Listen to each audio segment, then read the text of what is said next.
জুলাই গণঅভ্যুত্থানের পর নতুন বন্দোবস্তর মধ্যে দিয়ে চলছে দেশ। এর মধ্যে অন্তর্বর্তী সরকারের অধীনে এই প্রথম কোন নির্বাচন অনুষ্ঠিত হয়েছে তা হল ঢাকা বিশ্ববিদ্যালয় কেন্দ্রীয় ছাত্র সংসদ, ডাকসু ও হল সংসদ। নির্বাচন নিয়ে শঙ্কা থাকলেও গেল ৯ সেপ্টেম্বর শিক্ষার্থীদের উপস্থিতিতে সুষ্ঠু ভোটের মধ্যে দিয়ে ডাকসু নির্বাচনে বিশাল জয় পেয়েছে ইসলামী ছাত্র শিবির সমর্থিত প্যানেল ঐক্যবদ্ধ শিক্ষার্থী জোট। এই প্যানেলের প্রার্থীরা ভিপি, জিএস, এজিএস সহ ২৮টি পদের মধ্যে ২৩টিতেই জিতেছেন।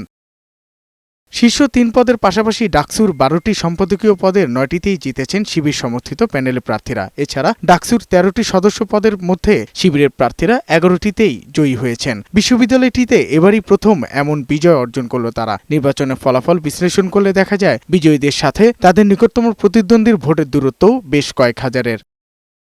শিক্ষার্থীদের প্রতিনিধিত্ব করাই হবে মূল কাজ। তার আগে নির্বাচিত সবারই ইশতেহার বাস্তবায়নে কাজ করে যেতে হবে বলে জানালেন জিএস এস এম ফরহাদ। ডাকসুতে বিপিজিএস একা কোনো স্টেক হোল্ডার না, স্টেক হোল্ডার নির্বাচিত সকল প্রতিনিধি। আমাদের ইশতেহার যেটা সেটাই আমাদের কমিটমেন্ট। ইশতেহারে যা যা আছে যেগুলো স্পেসিফিক এটা করব কোন মাসে কোনটা এক্সিকিউটিভ প্ল্যান, সেটা এখন আমাদের একটা এক্সিকিউটিভ মিটিং লাগবে।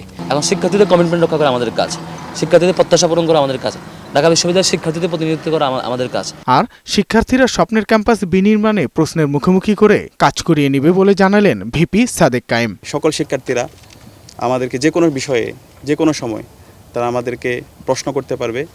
আমাদের কাজ হচ্ছে কাজ করা আর শিক্ষার্থীদের কাজ হচ্ছে আমাদেরকে প্রশ্ন করা।